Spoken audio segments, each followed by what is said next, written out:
Petite contemplation du jour au bord de la mer et au son des mouettes. Je m'étais fait la réflexion un jour qu'au fur et à mesure qu'on s'élève en conscience, on va puiser l'énergie de dépassement de notre challenge dans un état d'être qui est complètement différent.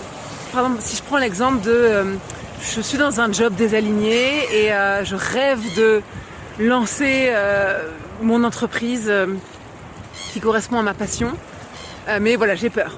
Et au tout départ, quand on est encore vraiment dans cette peur et dans tous les conditionnements de la société, on va avoir tendance à envisager le fait de potentiellement quitter son job et créer autre chose depuis une énergie de contrôle et de sécurisation. Donc essentiellement une énergie de peur.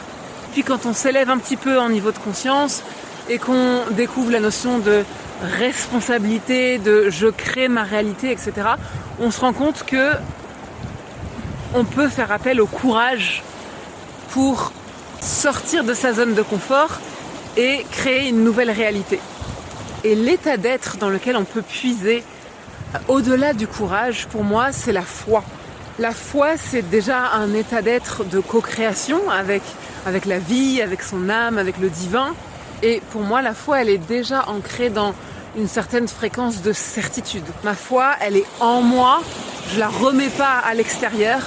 Et surtout, c'est quelque chose qui, contrairement à ce qu'on pense, se choisit et se rechoisit chaque jour, plusieurs fois par jour s'il faut. Et puis, l'état d'être qui est encore au-delà de la foi pour moi, c'est la mémoire. La mémoire de notre essence divine, de notre nature originelle. La mémoire que je suis le divin qui s'est incarné dans une instance, qui est Marion Blin en l'occurrence. Et quand je me rappelle, quand je me connecte à cette mémoire, je suis projetée dans un état d'amour, d'abondance, de complétude et de paix.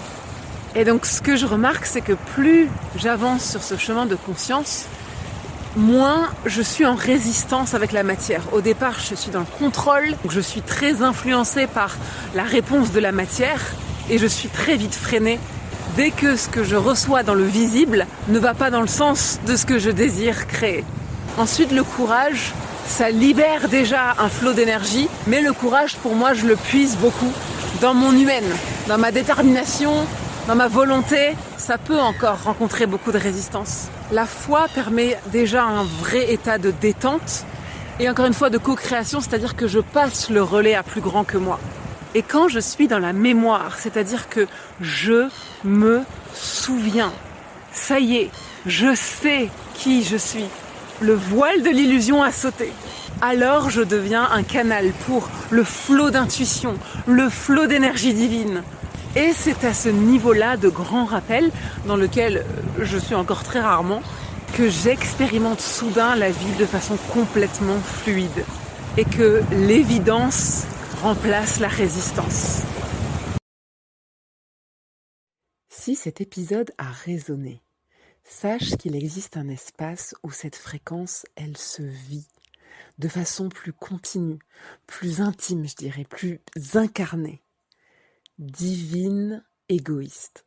C'est mon immersion privée de haute proximité et elle existe déjà. J'y emmène ces codes, mais dans la matière, dans le réel, dans le concret, dans l'expérience vécue au quotidien. Et je rends cet espace accessible pour celles et ceux qui désirent incarner, en expérimentant ensemble, en temps réel, au-delà de la simple prise de conscience. Pour y accéder, les informations sont disponibles dans la description de l'épisode.